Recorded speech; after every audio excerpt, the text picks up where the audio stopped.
Hey, hold up there. First time in Good Neighbor?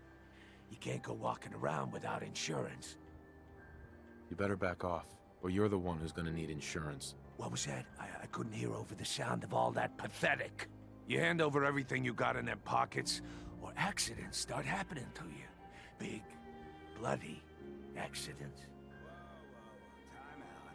Someone steps through the gate the first time, they're a guest. You lay off that extortion crap. Good to see you again, Nick. What do you care? He ain't one of us. No love for your mayor, Finn? I said let him go. You're soft, Hancock. You keep letting outsiders walk all over us. One day, there'll be a new mayor. Come on, man. This is me we're talking about. Let me tell you something. Why'd you have to go and say that, huh? Breaking my heart over here. You alright, brother? I'm fine. Thanks for taking care of him. Good. Now don't let this incident taint your view of our little community.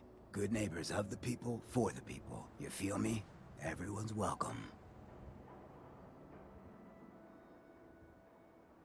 Sounds like anarchy. The best kind of anarchy. Embrace it, and maybe one day you'll call this little slice of chaos home.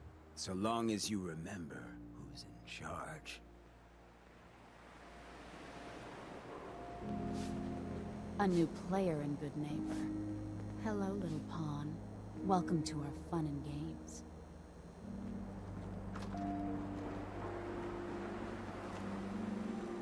Brotherhood of Steel better stay out of Good Neighbor. What you say? Whoever this brotherhood of...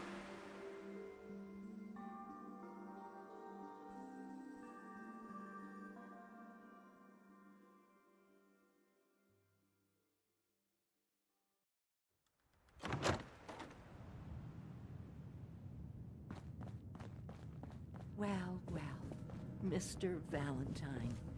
I thought you had forgotten about little old me.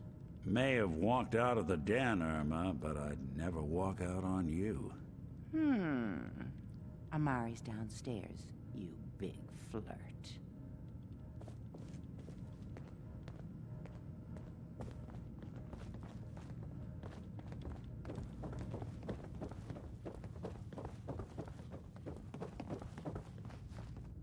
Dr. Amari? Yes? I take it this isn't a social call. We need your help, Doctor. I need the memories from a man named Kellogg. But he's dead. I know it's asking for a miracle, Amari, but you've pulled off the impossible before. Are you two mad? Putting aside the fact that you're asking me to defile a corpse, you do realize that the memory simulators require intact, living brains to function. Please. Nick told me you're the only one who can make this work. This dead brain had inside knowledge of the Institute, Amari. The biggest scientific secret of the Commonwealth. You need this, and so do we. Fine. I'll take a look. But no guarantees. Do you have it with you? Here's what I could find. What's this? This isn't a brain. This is... Wait. That's the hippocampus. And this thing attached to it? A neural interface? Those circuits look awfully familiar. I'm not surprised. From what I've seen, all Institute technology has a similar architecture. Go on, Doctor. Mr. Valentine is an older generation synth. But Institute technology being what it is, the brain implant could fit him. But that's an incredible risk to take. We're talking about wiring something to his brain. Don't worry about me, Amari. I'm well past the warranty date anyway. I appreciate this, Nick. You can thank me when we've found your son. All right, let's do this. Whenever you're ready, Mr. Valentine, just sit down. If I start cackling like an old grizzled mercenary, pull me out, okay? Let's see here. I need you to keep talking to me, Mr. Valentine. Any slight change in your cognitive functions could be dire. Are you feeling any different? There's a lot of flashes. static. I can't make sense of any of it, Doc. That's what I was afraid of. The mnemonic impressions are encoded. It appears the Institute has one last failsafe. There's a lock on the memories in the implant. Tell me you have a way past this, Doc. Let me think. The encryption is too strong for a single mind. But what if we use two? We load both you and Mr. Valentine into the memory loungers. Run your cognitive functions in parallel. He'll act as a host, while your consciousness drives through whatever memories we can find. All right. Let's get started. Just sit down over there, and keep your fingers crossed. See you on the other side.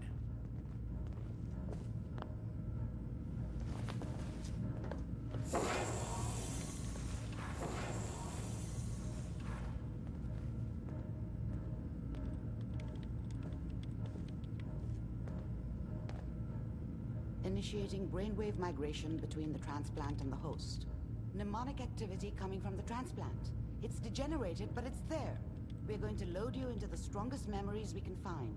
They might not be stable. Just hold on.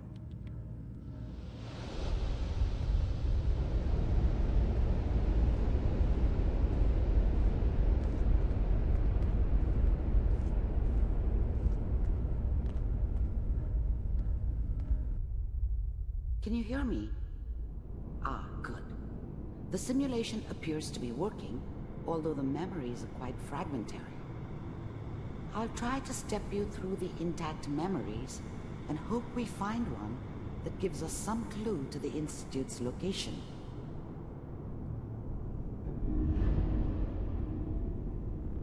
There.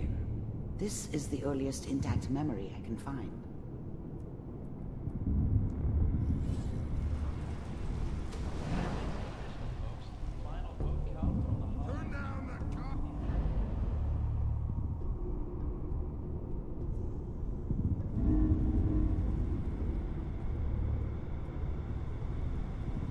This doesn't seem to be what we're looking for. There appears to be another intact memory close to you in temporal sequence. There. Let's keep looking. I'll connect you to the next intact memory. How did you think this was gonna end, Kellogg? I found another memory to try. You thought you could just fuck with us, and we wouldn't fuck with you?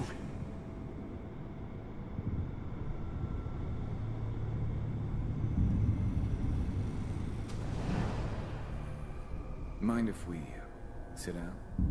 Suit yourself. Well, we seem to be getting closer. Try this next one.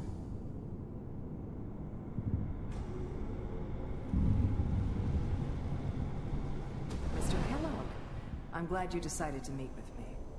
So, you're with the Institute.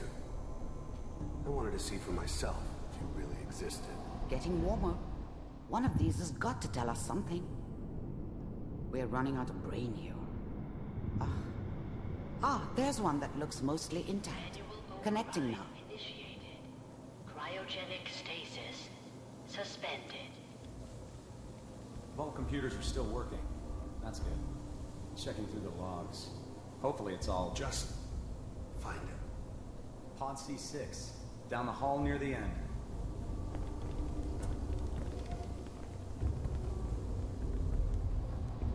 I found another intact memory. Whenever you're ready.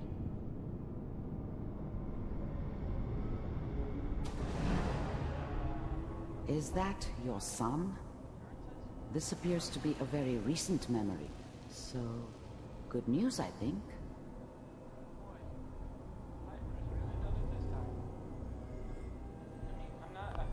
Wasn't my idea to settle down with the kid in the middle of Diamond City. I thought it was a terrible idea, actually. But it was one of the old man's pet projects, so here we were. Me and the kid. Like a happy little family. I ended up kind of liking it.